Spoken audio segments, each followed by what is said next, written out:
ইউনূস সাহেবের সরকার দেখেছে যে আমার তো সেফ এক্সিট কই, তো আমি কি ওয়েস্টার্ন ছাড়া নাস্তা করুম? পরপর আসলে কবে থেকে শুরু হয়েছে হয়তো আমরা দিনক্ষণ হিসাব করতে পারি না, কিন্তু ইদানিং বা আজকাল এটি এত চরম পর্যায়ে পৌঁছেছে, একে অন্যের প্রতি অশ্রদ্ধা করে কথা বলা, কট্টর ভাষায় কথা বলা, সমালোচনা করা, গালিগালাজও এবং অন্তর্ভুক্ত হয়ে গেছে। ঠিক কী কারণে রাজনৈতিক নেতারা এত অসহিষ্ণু আপনার মনে হচ্ছে? দেখেন, প্রথমত যে রাজনৈতিক দলগুলি তো ভিন্ন ভিন্ন এজেন্ডা নিয়ে কাজ করেন, তাদের পলিটিক্সও ডিফারেন্ট, কাজেই তাদের মধ্যে এক ধরনের আগের মতো ঐক্য থাকবে না, এটাই স্বাভাবিক। কিন্তু মানে পারস্পরিক যে বিরোধগুলো সেগুলো প্রকাশের ভঙ্গিটা, প্রকাশের যে মানে আপনার এইটা আপনার যে নমুনাগুলো আমরা দেখছি, এগুলো মাঝে মাঝে অশ্লীলতার পর্যায়ে পৌঁছছে। এটা হলো জানেন, এটা একটা কালচার, আসলে এটা আসলে একটা কালচার। এই কালচারটা হলো যে এই কালচারটাকে কিন্তু বিভিন্নভাবে আমি মনে করি গত এক বছরে মানে এটাকে নার্সিং করা হয়েছে। এটা তোমরা করো, আমরা যেটাকে মব কালচার বলছি। আপনি দেখেন, আমরা গত মানে হাসিনা চলে যাওয়ার পর থেকে মানে যে কাউকে যে কোনো সময় যে কোনোভাবে গালাগালি করা যাচ্ছে, এবং কেউ কোনো প্রতিবাদ করার সাহস পাচ্ছে না, পুলিশও কোনো প্রতিবাদ করার সাহস পাচ্ছে না। পুলিশ প্রতিবাদ করলে পুলিশকে বলা হচ্ছে যে স্বৈরাচারের দোষর, এবং স্বৈরাচারের দোষর বলে আপনাকে যদি পিটানো হয় আপনার কেউ ফিরেতেও আসবে না। তো এটা কিন্তু আমরা দেখে আসছি। এখন এটা দেখে আসতে আসতে এখন এটাই প্র্যাকটিস। যেমন গতকালকে আমরা দেখলাম যেটা অ্যাডভোকেট ফজলুর রহমান সাহেবের বাসার সামনে আমরা ওটা তো কিছু ভিডিও দেখলাম, একজন নারীকেও দেখলাম কি মানে যেভাবে উনি কথা বলেন, স্লোগান দিলেন, এটা তো আমরা উচ্চারণ করতে পারবো না। তো বাট উনি তো অবলীলাই বলছেন এটা। তো এই কালচারটা কেউ কেউ বলছে এটাই নাকি জেনজি নাকি বলে, এটা নাকি ওদের, এটাই নাকি স্টাইল, যে মানে ওরা এইভাবেই বলবে। তো যদি হয় হতে পারে, আমরা তো এটা বুঝবো না, আমরা মানে প্রাচীনপন্থী লোক। তবে আমাদের না, আমরা আসলে মানে ব্যাপারটা নিতে পারি না। আমার মনে হয় যে প্রতিবাদের ভাষা মানে অশ্লীল হলেই প্রতিবাদ তো জোরালো হয়, এটা আমি মনে করি না। এটা নানাভাবেই আপনি প্রতিবাদ করতে পারেন। আর এই নিউসেন্স ক্রিয়েট করা যেটা, এটার মধ্যে কী আছে আমি জানি না। আবার মনে করেন আমি রুবিন ফাহানের ঘটনাটাও দেখলাম আজকে, এটাও আমি দেখলাম যে ওনার আসলে যে জিনিসটা হয়েছে ওখানে ইলেকশন কমিশনের মধ্যে ধাক্কাধাক্কি।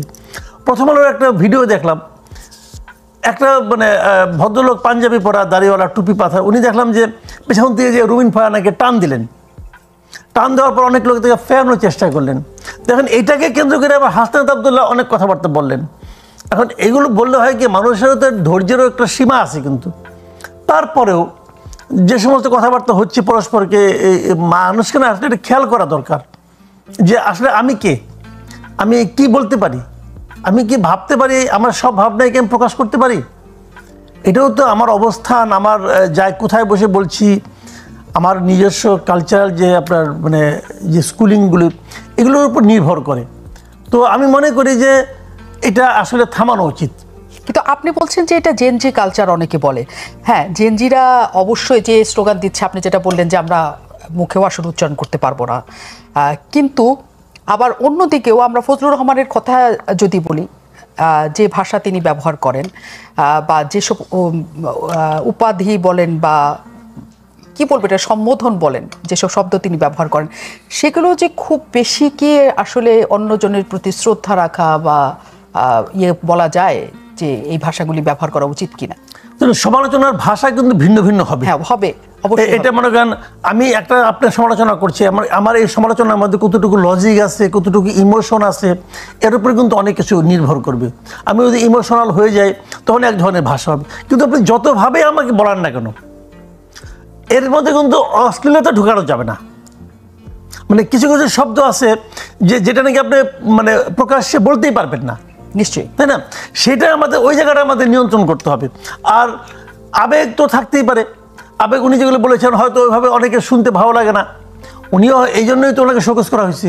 ওটা যদি খুবই স্বাভাবিক হতো তাহলে তো শোকজ করা হতো না। মানে রাজনীতিবিদরা যখন প্রকাশ্যে মানে যে কোনো রাজাকারের বাচ্চা হোক, যে কোনো বাচ্চা হিসেবে সম্বোধন করে, কারণ আমরা সবসময় জানি এই স্কুলিং তো অবশ্যই সবসময় থাকে যে বাবা মাকে কেন্দ্র করে, পরিবারকে কেন্দ্র করে গালিগালাজটা যে কারোর জন্যই আসলে খুবই হয়, মর্মস্পর্শী হয় এবং ক্ষুব্ধ হওয়ার মতো ঘটনা হয়। রাজনৈতিক নেতারা একটা বড় পর্যায়ে থাকেন, তাদের কাছ থেকে সবাই শিখে, তখন এই বাচ্চা সংক্রান্ত গালি গালিগুলি আসলে যখন রাজনীতিবিদদের থেকে সবার, মানে আমি সাবেক প্রধানমন্ত্রী শেখ হাসিনার তরফ থেকেও আমরা বুঝছি, কারণ রাজাকারের বাচ্চা তার কাছ থেকেও শুরু হয়েছে বানান, এবং অনেক ক্ষেত্রে আমরা এখনকার রাজনীতিবিদদের মধ্যেও দেখছি। আপনার কি মনে হয় এটা একটা সর্বোচ্চ লঙ্ঘন শিষ্টতার? শুনেন, আমি না মানুষকে তাকে দিয়ে বিচার করতে চাই। আমার বাবা কি ছিলেন, আমার দাদা কি ছিলেন, এটা আমি মনে করি বিচারের জন্য কোনো মাপকাঠি হওয়া উচিত না।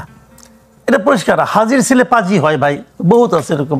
আবার মানে আপনার খুনির ছেলেও কিন্তু মসজিদের ইমাম হতে পারে। এটা মানুষ, এবং আপনি যদি ধর্ম মানেন তাহলে কিন্তু আপনার হাসরের ময়দানেও কিন্তু তোমার বাবা কি ছিল এটা কেউ দেখবে না, তুমি কি সেটা বলো। তো মানুষকে তাকে দিয়ে বিচার করে, তার কর্ম দিয়ে বিচার করা উচিত। কিন্তু এই যে মানুষকে মনে করেন বংশানুক্রমিক বিচার করার যে প্রবণতাটা, এটা ভালো না, এটা উচিত না। এটা হলে হয় কি, মানে একজন মানুষকে আপনি আটকাই দিচ্ছেন।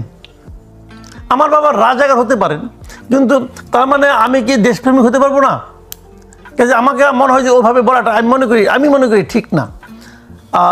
আবার একই রকম এখানেও তো দুই দিকেই আছে। তো যাকে যাকে তার মতো করে বলা উচিত। তারপরেও আমি যে আগে বললাম যে আবেগ তো একটা ইম্পর্টেন্ট ব্যাপার, আবেগও মানুষকে অনেক সময় প্রভাবিত করে। তবে আমি মনে করি না করলে ভালো, না করলে ভালো। নিশ্চয়ই। এটা আসলে শামসুজ্জামান দুদু বললেন যে যারা আসলে নায়ক হতে পারতেন, তিনি ফার্স্ট টেন্সে কথা বলেছেন, পারতেন মানে এখন পারেন না, এবং তাদের নিয়ে চলাটাও এখন অনেকখানি কষ্টসাধ্য হয়ে গেছে। একটা কথা আপনার কাছে জানতে চাই, আপনি সাংবাদিক হিসেবে সকল জায়গায় কথা বলেন, টক শোতে কথা বলেন, সবকিছুতে কথা বলেন। ওই 16 বছরে আমরা খুব কম সময় দেখেছি যে সবাই একটু মানে কেউ বাছাই করতো না যে আমার সাথে কে বসতে যাচ্ছে। এখনকার সময় হচ্ছে বিএনপির বেশিরভাগ নেতারাই এনসিপির কারোর সাথে বসতে চান না। আবার এমন হয়েছে সিলেক্টিভ থাকেন, এর সাথে বসা হবে, ওর সাথে বসা হবে, ওর সাথে বসা হবে না। জামাত সিলেক্টিভ থাকেন, তার সাথে বসবেন, তার সাথে বসবেন, তার সাথে বসবেন না। এনসিপির শীর্ষ নেতারা তো আসেনি না টকশোতে, গুটি কয়েক তাদের চ্যানেল আছে তাদের ছাড়া। এই যে একটা বাজ বিচারের সংস্কৃতি তৈরি হয়েছে, অথচ আগে প্রত্যেক নেতার সাথে বসতেন, কারণ ওই শ্রদ্ধাবোধ রেখেই তারা বসতেন। এই বাজ বিচারটা কেন? বিতৃষ্ণা থেকে, মুখোমুখি হতে চান না, এর জন্য মানে কি? আমি এটা আসলে আপনার কাছ থেকে জানতে চাই। না, এটা হলো জানেন, যেমন দুদু ভাই কেমন লোক আপনি আমাকে জিজ্ঞাসা করলেন, আমি ওনাকে সম্বন্ধে যে কথাগুলো আমি বলবো, এগুলো আমি কিসের ভিত্তিতে বলবো? মানে আমি ওনাকে যেভাবে দেখেছি, আমার সঙ্গে উনি যে আচরণটা করেছেন, এইগুলোর ভিত্তিতে আমি বলবো। তো এখন ওইখানেও ওনারা যে বাস বিচারটা করেন, এটা কিন্তু ওইটার ভিত্তিতেই। আজকাল তো মনে করেন আপনার সোশ্যাল মিডিয়া খুব ওপেন হয়ে গেছে, যে কারণে আপনার এখানে প্রোগ্রামে আসতে ধরেন ওনার সঙ্গে আমার একটা অপ্রীতিকর ঘটনা ঘটলো, এটা কিন্তু এইখানে আর সীমাবদ্ধ থাকবে না। অথবা এই প্রোগ্রামটা যারা মিস করছে তারা দেখবে না, তাও বলতে পারবেন না। এটা তো চলতেই থাকবে।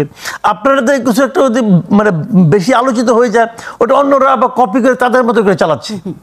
কাজেই ওনার চরিত্রটা কেমন, আমার চরিত্রটা কেমন, এটা কিন্তু মানুষের কাছে গোপন রাখার কোনো সুযোগ নাই। যার সঙ্গে আমি কখনোই বসিনি সে কেমন, সেটাও এখন কিন্তু আমি জানতে পারি। বিভিন্ন রকম এই ভিডিও দেখে আমি জানতে পারি। হয়তো অনেকে চিন্তা করে যে এতদিন ধরে পলিটিক্স করতেছি, ঠিক আছে, আর এই সমস্ত মানে মান সম্মান নিয়েই বাকি সময়টা কাটুক, সমস্যাটাকে।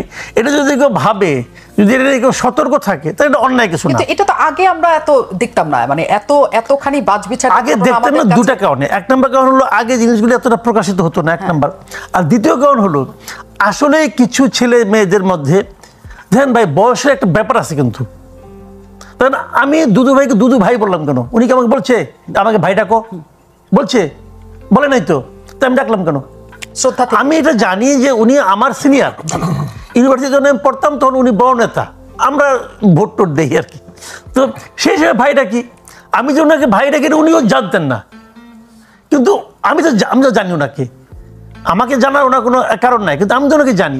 তো সেই হিসাবটা কিন্তু আমরা আমাদের সোসাইটিতে, এই বাংলাদেশের সোসাইটিতে মানুষ এটা মেনটেন করে, কিন্তু শ্রদ্ধা করে, ওনার সামনে দেখলে সালামটা আগে দেয়, অথবা দেখা হলে সিগারেটটা লুকিয়ে ফেলায়, এগুলো কিন্তু আছে ভাই, এই দেশে এখনো আছে। তো আমরা তো এই কালচারে অভ্যস্ত হয়ে গেছি। সমস্যাটা কোথায় হয়েছে আমি আপনাকে বলি। দেখেন, শেখ হাসিনার পতন হয়েছে। শেখ হাসিনা কিন্তু একটা দানবের মতো একটা বিশাল একটা ক্যারেক্টার কিন্তু ছিলেন। তো ওনার যে পতন হয়েছে, ওনার পতন হওয়ার পর এই জিনিসটা, এই যে আপনি কে জানেন বলো না যে এরাই মনে করতেছে আমরাই পতন ঘটাইছি। এই এনসিপি যারা নাকি লিডার আছেন এরা মনে করেছে আমরাই পতন ঘটেছি, এবং এই কথাটা হয়তো প্রথম দিকে তারা ভাবে নাই, তাদেরকে ভাবতে সাহায্য করছেন আবার ডক্টর ইউনূস। ডক্টর ইউনূস বলে ফেলেছেন যে ছাত্ররা আমার নিয়োগকর্তা। তার মানে ওনারা ভাবতে শুরু করছেন যে আমি একটা দেশের প্রধান নির্বাহীকে নিয়োগ করতে পারি, তা আমি কতটা পাওয়ারফুল। উনি যখন কোনো অফিসে যান, অফিসের লোকজন বলে ভাই তুমি কে, এই দেশের সরকার প্রধানকে আমি নিয়োগ করি, তো তুমি কে বাবা।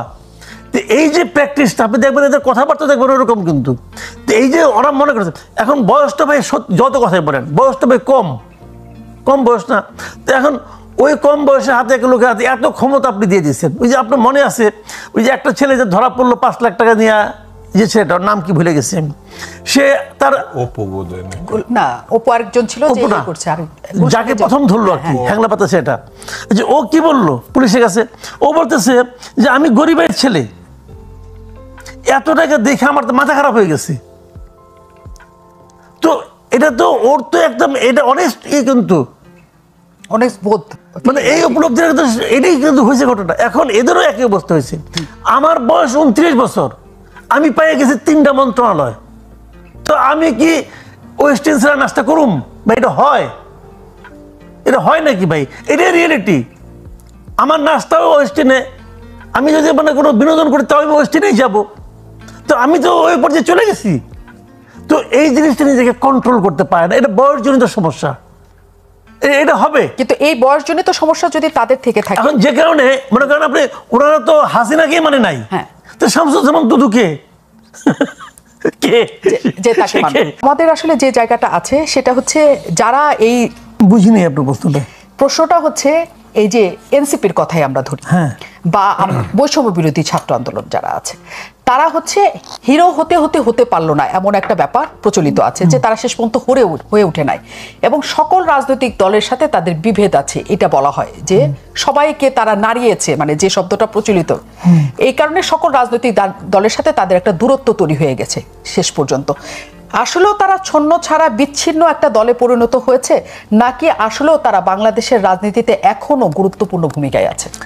তারা অপ্রাসঙ্গিক হয়ে যায় নাই, তাদের তো একটা ভূমিকা ছিল, এবং তাদের একটা বৈশিষ্ট্য কিন্তু আছে। বৈশিষ্ট্যটা কি?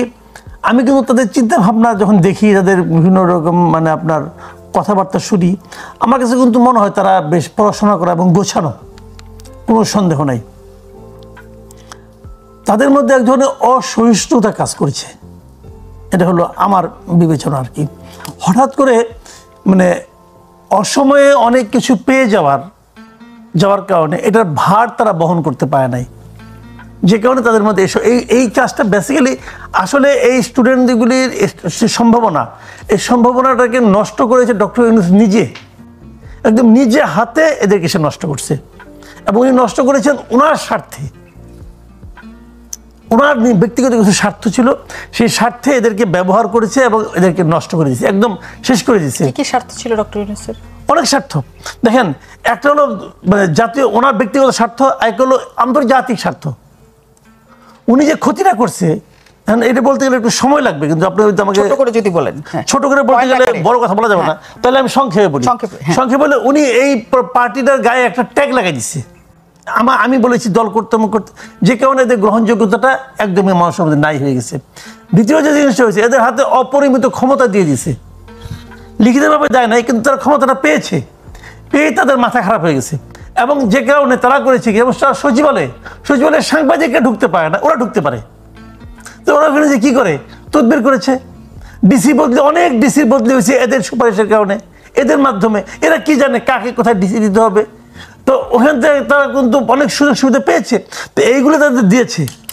তাহলে ট্যাগ লাগানোর কারণে জনগণের কাছে তারা বিচ্ছিন্ন হয়ে গেছে, আর এইগুলির কারণে তারা তাদের চরিত্রটাকে ধরে রাখতে পারে নাই, যে কারণে এই সব মিলিয়ে সাধারণ মানুষের কাছে তাদের গ্রহণযোগ্যতা কমে গেছে।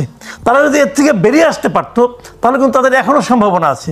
এই দলের যে গঠন প্রক্রিয়া, যেভাবে তারা তাদের যে মানে বিভিন্ন রকম লিটারেচার আমি যা দেখি, যেভাবে তারা করতেছে, চাঁদা সংগ্রহ করছে, এগুলো কিন্তু আমার কাছে ভালো মনে হয়, ইউনিক মনে হয়। কিন্তু দলের হয়তো 2-1 জন লোক এটা মেনটেন করে, বাকিরা কি করে? বাকিরা তো করে না, এবং তারাই পাওয়ারফুল। আবার কাজে এই সব মিলিয়ে সাধারণ মানুষের কাছে তাদের কোনো ভালো আপনার ইমেজ কি মনে নাই। হয়েছে তারা এত পাওয়ারফুল যে সেনাবাহিনীকে নিয়েও কটূক্তি করতে পারে, গোয়েন্দা সংস্থা নিয়েও কটূক্তি করতে পারে, মানে পাওয়ারের জায়গাটা কি এত দূর গেছে নাকি এটাও তাদের একটা অপরিপক্কতা? না, এইটা পাওয়ারের জোরেই তারা গেছে, পাওয়ারের জোরেই গেছে, তাদের এই পাওয়ারটা আছে। ধরেন আমি একটা কথা বলি আপনাকে, আমি রাষ্ট্রের কোনো একটা প্রতিষ্ঠানকে নিয়ে একটা মন্তব্য করলাম, কারণ ওই প্রতিষ্ঠানটা কিন্তু আমার প্রতি অ্যাকশনে আসবে না, অ্যাকশনে আসতে হবে গভর্নমেন্টকে। গভর্নমেন্টকে বলছে তুমি কাজটা ঠিক করো নাই, বলে নাই তো। ডক্টর ইউনূস আমাদের ডেকে বলেছে তুমি কাজটা ঠিক করো নাই, বলে নাই তো। উনি এটা এনজয় করেছেন, এই দেখি কি হয়। ওদেরকে বলছে দেখছো তো পোলাপান দিয়ে তোমাদেরকে বেইজ্জতি করাইলাম, সিম্পল। উনি এটা করেছেন। এখন উনি বুঝতে পেরেছেন যে এদের দ্বারা ওনার কাজ হবে না। দেখেন, যে সমস্ত তত্ত্বাবধায়ক গভর্নমেন্ট বাংলাদেশে আসছে তাদের মধ্যে যে তত্ত্বাবধায়ক গভর্নমেন্টগুলো বিতর্কিত হয়েছে তাদের মধ্যে ওনার গভর্নমেন্ট একটা, আর ছিল 111 গভর্নমেন্ট, আর বাকি আগেরগুলো কিন্তু কোনো বিতর্ক ছিল না। তো বিতর্কিত তত্ত্বাবধায়ক গভর্নমেন্ট যখন থাকে তারা কি করে, তারা কিন্তু একটা সেফ এক্সিট খুঁজে। আমার যখন দায়িত্ব শেষ হবে তখন কি আমি ঠিকঠাক মতো বেরিয়ে যেতে পারবো? 111 গভর্নমেন্ট কিন্তু আওয়ামী লীগের সঙ্গে আগেই সেই সেফ এক্সিটের ব্যবস্থাটা করে নিচ্ছে, যে আমার কিন্তু যাওয়ার থাকার ব্যবস্থা করে দিয়ে। আওয়ামী লীগ গভর্নমেন্ট ক্ষমতা করছে, মাসুদ্দিন এই বানাইছে, হাই কমিশনার বানাইছে, মইনুর আহমেদকে বাইরে চলে গেছে, সব সে ব্যবস্থা করে দিয়েছে। কিন্তু এখন এই ইউনূস সাহেবের সরকার দেখেছে যে আমার তো সেফ এক্সিট কই, এখন এই পোলাপান তো পারবে না, এই পোলাপান সে গ্রহণযোগ্যতা নাই। অগত্য পোলাপান মাথার উপর থেকে হাত সরাই নিয়ে এখন সে বিএনপির তোর ইয়েতে ঘাটে নৌকা ভিড়াইছে। যদি বিএনপি এখন যা বলবে সে শুনবে যে ভাই তোমরা আমাকে একটা সেফ এক্সিট দিও। বিএনপি কি করবে এটা বিএনপির ব্যাপার, আমি জানি না, কিন্তু উনি চেষ্টা চালাচ্ছে, এটা তো দৃশ্যমান, তাই না? সেটাই যা কিছু আমরা এখন দেখছি, এবং যে তীব্র আক্রমণাত্মক আমরা বাচন দেখছি, গালিগালাজের পর্যায়ে চলে গেছে, একজন আরেকজনের প্রতি অশ্রদ্ধার জায়গা, এটা শামসুজ্জামান দুদু বলছেন যে এটা শুধুই মাত্র রাজনৈতিক এবং পরিবেশ পরিস্থিতির জন্য হচ্ছে। আপনার কি মনে হয় তাই, নাকি এটা আসলে সামনে আরো বিভক্তি তৈরি করে? না, সামনে এটা ডিপেন্ড করবে কি জানেন, যেমন প্রথম দেখেন একটা মব হচ্ছে, সরকারের একজন শীর্ষ পর্যায়ের কর্মকর্তা বলতেছে এটা প্রেশার গ্রুপ, মানে এর চেয়ে বেশি প্রশ্রয় আর আপনি কিভাবে দিবেন? এবং যে বলছে তাকে কেউ কিছু বলছে না। তো এই যে মবকে যে আপনার মানে একজন প্রাতিষ্ঠানিকীকরণ করা, এই প্রবণতাটা থাকলে এগুলি চলবে। বলা যায় যে অমুকের বাড়ি ভেঙে ফেলাও, প্রকাশ বলা যায়, তাকে কেউ কিছু বলে না। তো এটা যখন থামবে, যখন দেশে আইনের শাসন তৈরি হবে, সৃষ্টি হবে, তখন দেখেন একজন নারীকে আমি যদি একটা গালি দেই, আমাদের আইন বলে আমাকে আটকানো যাবে, বলে না? তো সেই আইনটাকে আপনি প্রয়োগ করতেছেন? প্রয়োগ তো করতেছেন না। তো দেশে যে সরকার আছে এটা তো আইন প্রয়োগ করে না, এটা সুবিধা বুঝা করে, কারোর জন্য করে, কারোর জন্য করে না। তো যখন এরকম হবে তখন তো হবে না। আইনের শাসন কি আছে? এই যে বিচারক বলেছেন, বিচারপতি বলতেছেন আইনের শাসন তারা, যে ঠিক আছে যারা গেছে তারা তো খুব খারাপ ছিল, তারা চলে গেছে। যারা আছেন তারা কি ঠিক আছেন? যদি ঠিক থাকেন, আপনি আমার অত কিছু বলা দরকার নেই, আমি মাথার থেকে ধরি। ডক্টর ইউনূসের যে মামলাগুলি প্রত্যাহার করা হইল সেগুলো কি আইনানুগ প্রক্রিয়া হয়েছে? সিম্পল আমার এই কথাটা জবাব ডক্টর ইউনূস দেখ, হয়েছে? তাহলে উনি যদি নিজেই আইনকে ওনার মতো করে ব্যবহার করেন তো অন্যরা কেন করবে না? ওনাকে তো এক্সাম্পল তৈরি করতে হবে, এক্সাম্পল তো তৈরি করতে হবে। উনি কি এক্সাম্পল তৈরি করতে পারছেন? পারেন নাই তো, পারেন নাই। আমি একটা ঘটনা বলেন, আমি একটা সিম্পল ঘটনা বলি।